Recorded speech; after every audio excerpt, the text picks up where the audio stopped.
अब तेजस्वी यादव जब अपनी बात से मुकर गए, चुनाव नहीं लड़ाया, शांतनु यादव को टिकट नहीं मिला, तो शांतनु खुलकर सामने आए हैं और सोशल मीडिया पर ये वीडियो पोस्ट किया उन्होंने, जिसमें वो कह रहे हैं कि तेजस्वी यादव अपनी जुबान के पक्के नहीं हैं। हम लोग झाल बजाने नहीं आए हैं, हमको भी जो अपने पिताजी का नाम आगे बढ़ाना है और पूरी मजबूती से बढ़ाना है। आप सब जानते हैं कि मेरे पिताजी ने हमेशा गरीबों की, पिछड़ों की, दलितों की आवाज़ पूरी बुलंदी से संसद में उठाई है। सड़क से संसद तक वो हमेशा जो है शेर की तरह झाड़ते। तो हम लोग भी हैं उनकी विरासत को आगे बढ़ाने के लिए, और अब बैठते हैं हम लोगों के साथ, जो भी अब निर्णय लिया जाएगा उस पर आप सब लोगों को बताएंगे।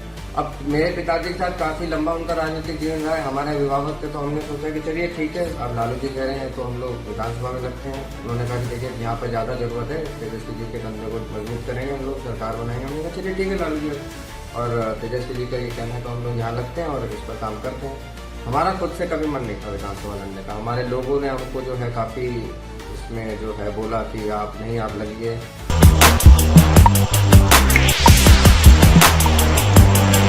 2025 विधानसभा चुनाव में तेजस्वी यादव की जो मुश्किलें हैं वो बढ़ते जा रही है। नमस्कार, आप वॉइस अब देख रहे हैं, मैं हूं आपके साथ अक्षय दीप। देखिए, अब जो है शरद यादव के पुत्र शांतनु शरद यादव भी खुलकर सामने आए हैं और उन्होंने कहा है कि लालू यादव कहीं ना कहीं लाचार हो गए हैं, और तेजस्वी यादव के ऊपर भी उन्होंने सवाल खड़ा किया है। उन्होंने कहा है कि तेजस्वी यादव जुबान के कच्चे हैं।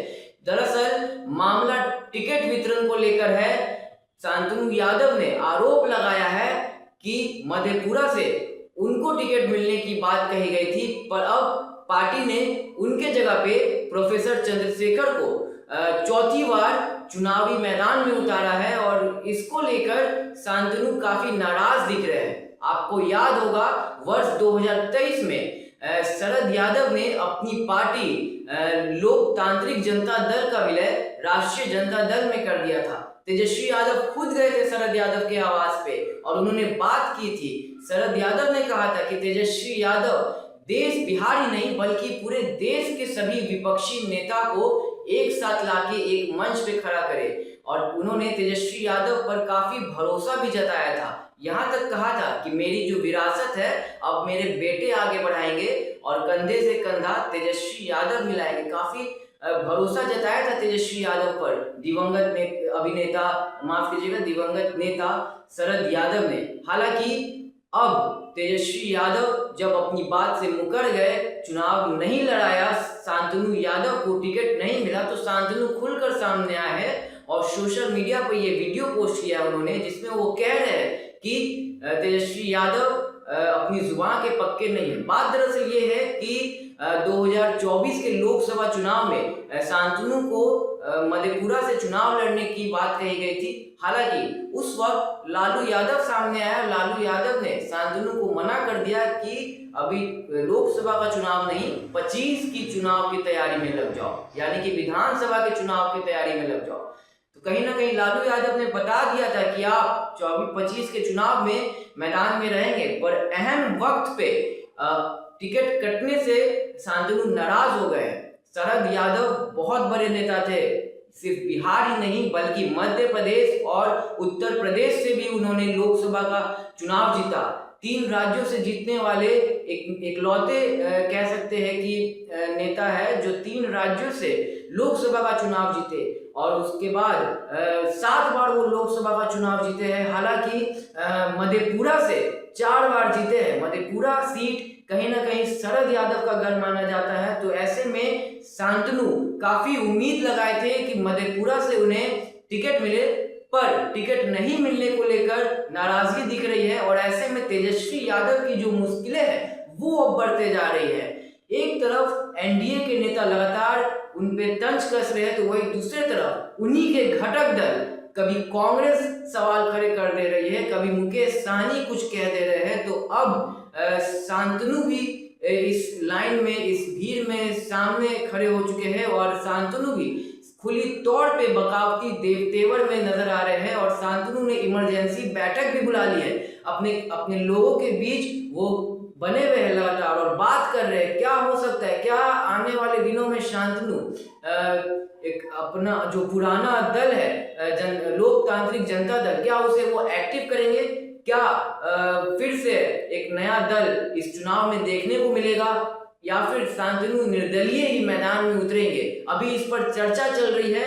हालांकि क्या कुछ शांतनु ने कहा है अपने सोशल मीडिया एक्स पे, आपको हम छोड़े जा रहे हैं पूरे वीडियो के साथ। तमाम खबरों के लिए वॉइस अप के साथ बने रहे, हमारे चैनल को सब्सक्राइब कर ले, फेसबुक पेज को फॉलो करें। धन्यवाद। जब मेरे पिताजी अस्वस्थ रहते हैं तो उन्होंने इच्छा जताई कि मेरा बेटे शांतनु हमारी विरासत को आगे बढ़ाएंगे, तो उन्होंने ये पहला स्टेप था आरजेडी में विलय करने का। वो चाहते थे कि पूरे देश में एक विपक्ष एक साथ आ जाए और जो है एक प्लेटफॉर्म पर, तो उनका पहला स्टेप था कि आरजेडी में लोग विलय करते हैं और जो शांतनु है तेजस्वी के कंधे को मजबूत करेंगे और जो है नया बिहार बनाएंगे, दोनों युवाएं भाई की तरह काम करेंगे और आगे जो है मधेपुरा से मेरी जगह पे मैं स्वस्थ हो गया हूँ तो शांतनु ही चुनाव लड़ेंगे।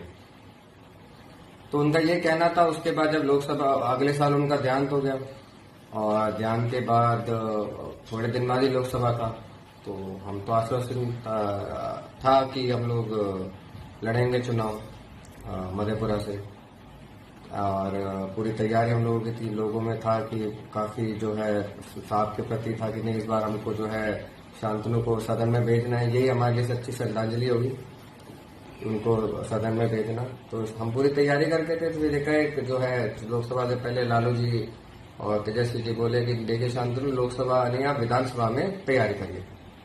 अब मेरे पिताजी के साथ काफी लंबा उनका राजनीतिक जीवन रहा है, हमारे अभिभावक थे, तो हमने सोचा कि चलिए ठीक है अब लालू जी कह रहे हैं तो हम लोग विधानसभा में लगते हैं। उन्होंने कहा कि देखिए यहाँ पर ज्यादा जरूरत है, तेजस्वी जी के कंधे को मजबूत करेंगे हम लोग, सरकार बनाएंगे। हमने कहा चलिए ठीक है लालू जी और तेजस्वी जी का ये कहना है तो हम लोग यहाँ लगते हैं और इस पर काम करते हैं। हमारा खुद से कभी मन नहीं था विधानसभा लड़ने का, हमारे लोगों ने हमको जो है काफी इसमें जो है बोला कि आप नहीं आप लगिए और पूरी मजबूती से लगिए, आपको सदन में जाना बहुत जरूरी है।